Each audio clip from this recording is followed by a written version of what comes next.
Hey, this is Joseph Avery with another video, this time how to visit Manila. Okay, this is for the new traveler, the very first time you're getting ready to travel to Asia. Step one, you've got to get a passport, of course. Most of you know this, some of you don't. To get your passport, you need to apply at least 4 weeks ahead of time before your trip.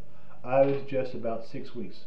Simply go over to the post office, tell them you'd like to get an application form to obtain a passport. And when you do that, pay a few dollars extra to get a speedy return, because without a passport you can't go. Okay, you've got your passport in hand. Now it's time to make your reservation. I would suggest that you sign on to orbitz.com, www.orbitz.com. Put in where you're leaving from, your destination, and your final destination. I have found from numerous trips they're the best ones, the lowest price, and they give you exactly what they promise. So go ahead and use orbitz.com. Don't try and mess with any other small operation, and buy your round-trip ticket. Okay, now you've got either your paper ticket or your online reservation, and you're ready to go. You're going to need a few things to pack, a few basic necessities.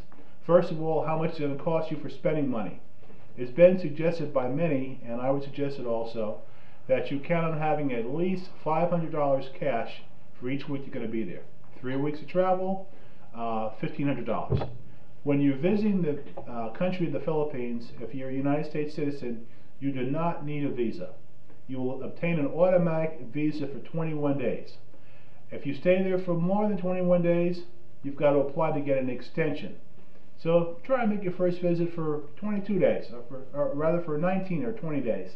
21 days are shorter. If you're going to be over that, you'll need to get an extension, and you'll be able to go to any immigration office in most of the major provinces to pay a small fee, about 4,000 pesos or about $100, to go ahead and get yourself an extension.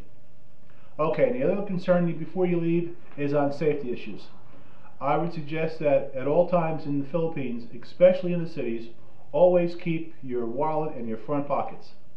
Do not wear a lot of bing bing or jewelry. If you have an expensive watch, that's great. Forget about the gold chains, the wrist gold, the large diamond rings, or any type of diamond rings for that, because you're simply a target for someone that may not want to do you any harm, but he needs your gold to feed his family for a few days. So leave that jewelry at home. Also, everyone here in the United States carries a cell phone on the side. Don't do that in Manila or any place in the Philippines, because if you do that, it's an invitation for someone to steal it. When you arrive at the airport, Manila, the international airport, if that's your choice of final destination there, make sure you keep your cell phone in your front pocket. If you'll notice around, with the other travelers, the locals there, no one has a cell phone on the side of the holster, because if they do, it's simply an invitation for someone to steal it, and they will steal it. So keep that in your pocket. Okay, what about your money? Here's the way I have found the best way to handle my money when I'm going, is to break your money down in thirds. You want to have a third in cash. Bring brand new US $100 bills. Not all $100 bills, but brand new ones. Bring 1/3 in cash. I suggest wiring another third of it, Western Union, to yourself.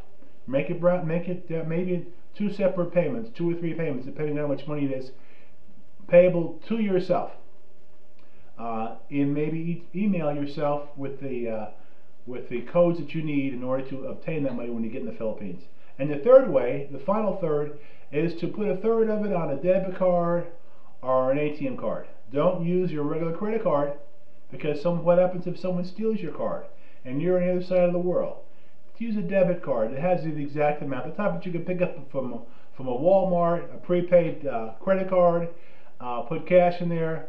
Check it out to make sure it's working fine before you leave. Make sure you've got your PIN number down, and they've got ATM machines, Visa machines, MasterCard machines all over the Philippines, just like they have in the United States. Well, I said all over. I should have said in most of the major cities. When you put that card in, tell them how much money you want out, and they'll give it to you in a local destination.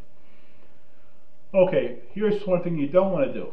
You do not want to bring traveler's checks, American Express traveler's checks, or anyone else traveler's checks, because it's going to cost you daily if you're lucky enough to find someplace that will redeem them for you. If you don't listen to me, you bring your traveler's checks.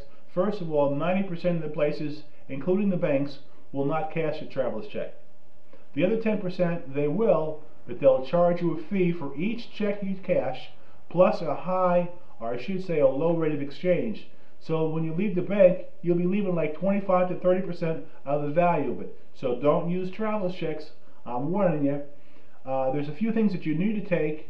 You need to take your, be in good health, get a physical or checkup before you leave.